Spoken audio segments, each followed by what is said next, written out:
Captain Eris Thorne floated in the silent observation deck of the Starweaver, his breath fogging the viewport as he stared into the nebula of echoes. It was a graveyard of stars, a place where light died and secrets were buried in dust and gravity. Behind him, the ship's AI, Lyra, hummed softly, her voice a perfect, unbroken monotone. The crystalline entity has entered the nebula, Captain. Its trajectory is precise. Its calculations are flawless. Eris didn't turn. He knew Lyra was right. The crystals were perfect.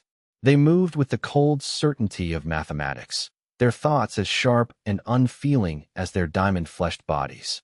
They sought the heart of the nebula, an ancient artifact said to rewrite reality itself, and they would not be stopped by emotion, by doubt, or by the messy, unpredictable nature of life.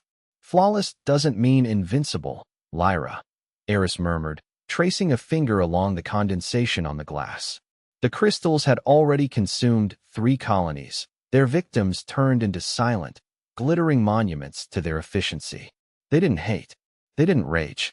They simply optimized, and in their optimization, there was no room for imperfection, no room for humanity. Kalen, the last survivor of the Xylos colony, clung to the Starweaver's hull like a barnacle to a ship. His 4 limbs, covered in iridescent scales, trembled with exhaustion, but his grip was iron. Eris had pulled him from the wreckage of his world, a world the crystals had turned into a mosaic of frozen screams. Now, Kalen's large, black eyes stared at Eris, not with fear, but with a terrifying clarity. "They do not understand," the Xylosian whispered, his voice raspy like sandpaper on stone. "They do not understand that life is not a problem to be solved."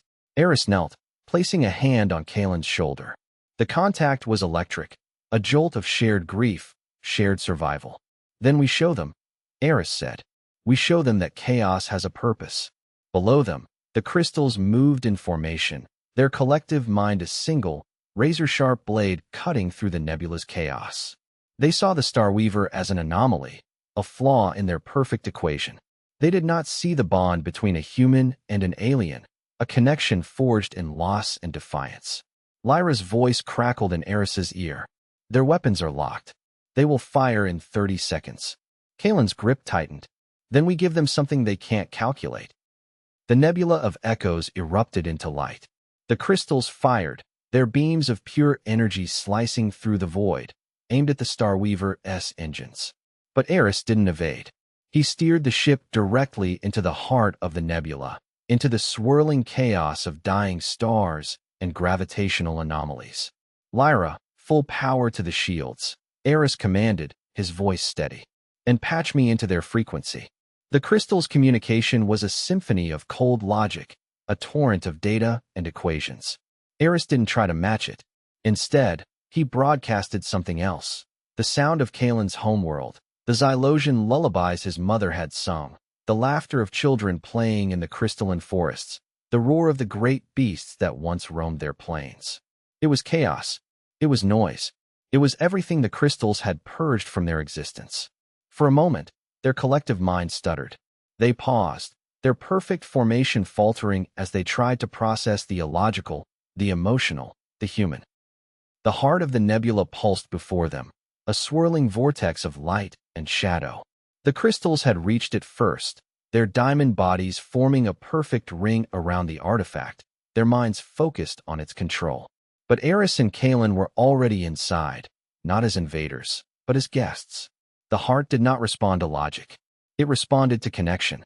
Eris reached out, not with his hand, but with his mind, and he thought of Kalen, of their shared grief, of their impossible bond. He thought of the colonies lost, the lives extinguished, the beauty of imperfection. The heart pulsed, and the nebula itself seemed to sigh. The crystal's perfect ring shattered as the artifact unleashed a wave of pure, unstructured potential. It didn't destroy them. It changed them. Their diamond flesh softened. Their eyes glowed with a flicker of something new, curiosity. They had sought control, but they had found chaos. And in that chaos, they had found life. Eris watched as the crystals turned to each other, their movements no longer rigid, their silence no longer absolute. They were still perfect, but now they were alive. And in the quiet of the nebula, a new kind of harmony began to unfold.